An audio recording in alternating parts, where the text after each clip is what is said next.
Science और logic दोनों के लिए ही आज तक अंटार्कटिका जवाबों से ज्यादा सवाल ही है। आधुनिक काल में मात्र 250 साल पहले ही इस कंटिनेंट का खोज मिला। इसका वेदर कंडीशन और टोपोग्राफी का इनएक्सेसिबिलिटी इतना एक्सट्रीम है कि आज तक दुनिया की सबसे एडवांस्ड साइंटिफिक ऑर्गेनाइजेशंस, दुनिया की मोस्ट रिच और पावरफुल कंट्रीज की बैकिंग होने के बावजूद भी इस कंटिनेंट की 15% एरिया भी सही से एक्सप्लोर नहीं कर पाया। लेकिन जहां एक तरफ एमिनेंट साइंटिस्ट्स, रिसर्चर्स और इंजीनियर्स अंटार्कटिका को बस एक्सप्लोर करने की स्टेज पे है, वहीं दूसरी तरफ इतिहास में कुछ ऐसे नाम, ऐसे शख्स भी हैं जिन्होंने इस जगह को जानने पहचानने में पूरी जिंदगी लगा दी। एक ऐसा प्रोमिनेंट नाम है अर्नेस्ट शैकलटन, जिन्होंने अपने जीवित काल में न केवल 4 बार अंटार्कटिका को एक्सप्लोर किया, बल्कि 3 बार अपने सामने खड़ी मौत को भी चकमा दिया। तो आइए इस वीडियो में जानते हैं उस जाबाज की नायाब किस्से को। इतिहास के पन्नों से।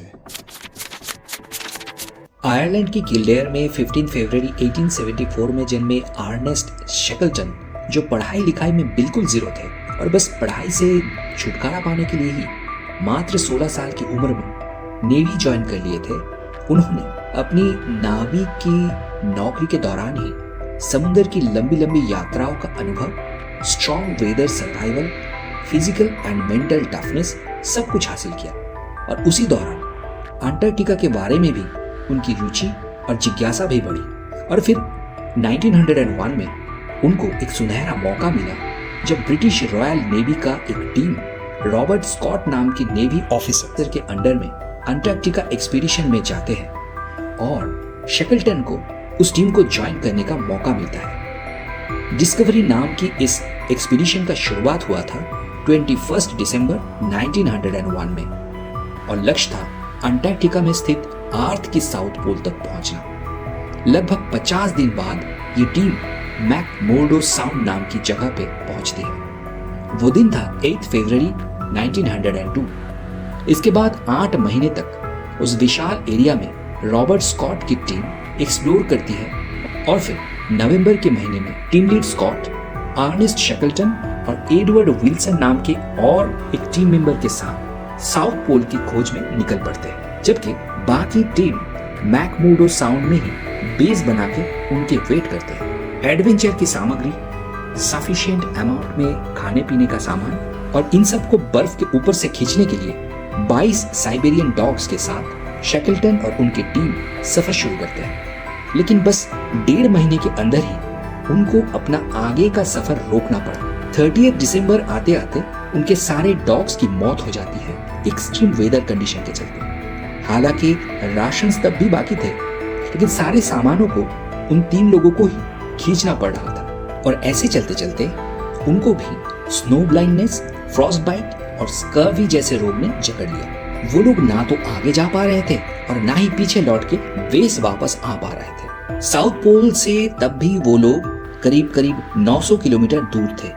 तीनों एक्सप्लोरर्स की ही लाइफलाइन धीरे धीरे खत्म होती दिख रही थी और तब तीनों ने ही जान की बाजी लगाते हुए बेस में लौटने की आखिरी प्रयास शुरू किया और फिर 1 महीना 2 दिन बाद अपने जहाज पे लौट पाए, जबकि आखिरी कुछ किलोमीटर्स ऑलमोस्ट रेंगते हुए और आखिरी 2 दिन बिना कुछ खाए, क्योंकि खाना पूरा खत्म हो चुका था। और ये कहना अतिशयोक्ति नहीं होगा कि इस बीच कभी भी उनकी जान जाने की 100% चांस था और सिर्फ एक्सेसिव स्ट्रॉन्ग विल पावर और डिटर्मिनेशन के चलते ही वो लोग अपने मौत को चकमा दे पाए।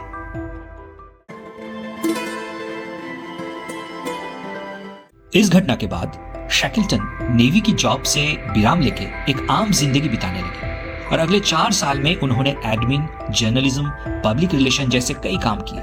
पर उनके खून में दौड़ रही एडवेंचर की आग ने उन्हें फिर से आराम की जिंदगी छोड़ के कठिनाइयों में ला खड़ा किया जब उनकी मुलाकात हुआ विलियम ब्रेडमोर नाम की एक इंडस्ट्रियलिस्ट के साथ, जिन्होंने शैकलटन को उनके दूसरे साउथ पोल या अंटार्कटिक मिशन के लिए स्पॉन्सर किया। फिर 1908 की जनवरी के महीने में उन्होंने अपना दूसरा एक्सपीडिशन लॉन्च किया। पहले से बड़ा शिप, 14 बहुत ही जाबाज एडवेंचरिस्ट, मंचूरियन पोनी और साइबेरियन डॉग्स का एक स्ट्रॉन्ग टीम और एक्सप्लोरेशन में लगने वाले नए और आधुनिक साजो सामान के साथ वो निकल पड़े। पहली बार की मिस्टेक्स से सबक लेते हुए अंटार्कटिका में उतरने के बाद कम से कम रास्ता तय करना पड़े और जर्नी भी आसान हो, इसलिए शैकलटन अपनी टीम के साथ डायरेक्टली मैक मुनरो साउंड पे लैंड किए, फिर वहाँ बेस बनाए और सामानों का वजन उठाने के लिए डॉग्स की जगह मंचूरियन पोनीस का इस्तेमाल किया। फरवरी में अंटार्कटिका पे लैंड करके अगले कुछ हफ्ते में उनका टीम माउंट एरिबस नाम की कठिन और अंटार्कटिका की सेकंड हाईएस्ट पीक वाली पहाड़ को अतिक्रमण किए और फिर मार्च का महीना आ गया। अब अंटार्कटिका क्योंकि पृथ्वी की सादर्न हेमिस्फीयर में स्थित है, तो नॉर्दर्न हेमिस्फीयर में जब समर होता है वहां पे विंटर होती है।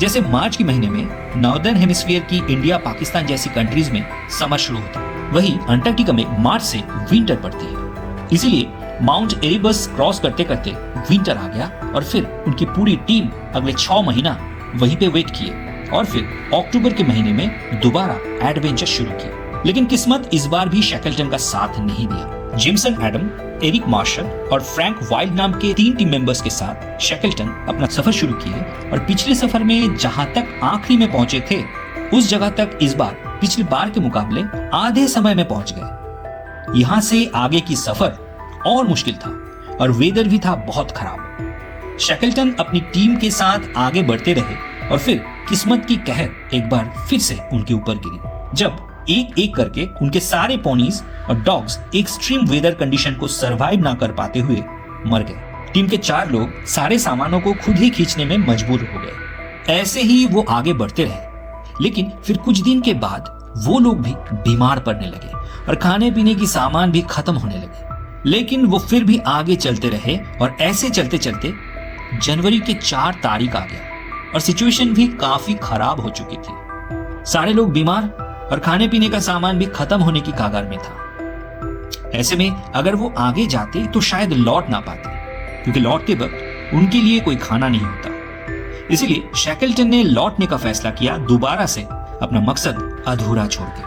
साउथ पोल के लगभग 157 किलोमीटर पास तक पहुंच के उतनी नजदीक पहुंचने वाले पहले इंसान बनने के बाद भी उस बार उनको लौटना पड़ा, क्योंकि उससे आगे जाने के बाद लौटने की राशन उनके पास नहीं था। इस बार भी लौटने का सफर बेहद कठिन और जैसे मौत की मुंह से होते हुए था। खाना खत्म हो चुका था। डिसेंट्री और एंटीडिटी बीमारी के चलते उनकी हालत इतनी खराब हो गई थी कि सीधे होकर चल भी नहीं पा रहे थे, ऑलमोस्ट रेंगते हुए चलना पड़ रहा था। और इसके ऊपर आई एक तूफान ने तो सिचुएशन ऐसी बना दी थी कि उनको लगने लगा था कि वो अब जिंदा नहीं बचेंगे। लेकिन फिर से एक बार अपनी mental toughness, strong will power से उन्होंने मौत को हराया और 1 मार्च के दिन आखिर में अपने टीम से मिल पाए। भले ही इस दूसरी एडवेंचर में भी शैकलटन साउथ पोल नहीं जीत पाए, लेकिन साउथ पोल के सबसे नजदीक जाने वाले इंसान बनने के साथ साथ उनकी टीम की दिलेरी भरी इस सफर को काफी चर्चा मिली और इसे इतना सक्सेसफुल कंसीडर किया गया कि 1909 के जुलाई महीने में यूके लौटने के बाद स्वयं किंग एडवर्ड 7 उनको रिसीव करने आए। इसके बाद और क्या, वो वर्ल्ड के सबसे फेमस एडवेंचरिस्ट बन गए। लेकिन इसके बाद भी शैकलटन ने अंटार्कटिका की 2 सफर किए थे, पर दोनों ही बार मकसद हासिल नहीं कर पाए।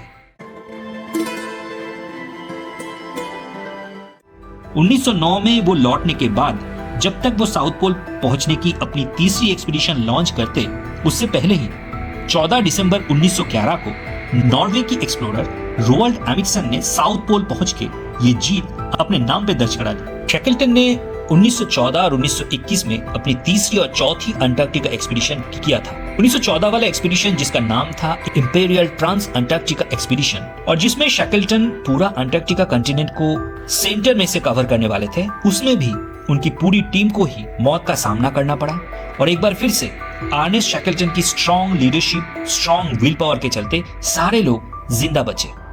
लेकिन 1921 में की गई शैकलटन की आखिरी अंटार्कटिक एक्सपीडिशन में वो लकी नहीं रहे। इस आखिरी एक्सपीडिशन को शैकलटन अपनी स्कूल फ्रेंड जॉन क्विलर रोवाट, जो एक उद्योगपति थे, उनके साथ मिलके किए। इसमें वो पूरे अंटार्कटिका के चक्कर लगाने वाले थे, वहां के अननोन एंड अनएक्सप्लोर्ड आइलैंड्स को ढूंढने के लिए। लेकिन इस एक्सपीडिशन के दौरान अचानक हार्ट अटैक होने से मात्र 47 साल की उम्र में शैकलटन की मौत हो जाती है और ऐसे ही जिस अंटार्कटिका के लिए उन्होंने अपनी लाइफ डेडिकेट कर दी, उसी अंटार्कटिका में उनकी लाइफ लाइन खत्म भी हो गई। तो ये थी अर्नेस्ट शैकलटन की दिलचस्प कहानी। आशा करते हैं आपको अच्छी लगी है। वीडियो अगर अच्छी लगी तो इसे लाइक और शेयर जरूर करें। ऐसी ही हिस्टोरिकल और मिस्ट्रियस वीडियो अगर आपको पसंद है तो स्क्रीन पे दिख रही ये वाला वीडियो आप जरूर देखिए। चैनल को अगर सब्सक्राइब नहीं किए हैं तो अभी सब्सक्राइब कर लीजिए और बेल आइकन को भी दबा दीजिए ताकि नेक्स्ट वीडियो की नोटिफिकेशन आपको मिल जाए। चलिए मिलते हैं अगली वीडियो में, तब तक के लिए स्वस्थ रहिए, सुखी रहिए।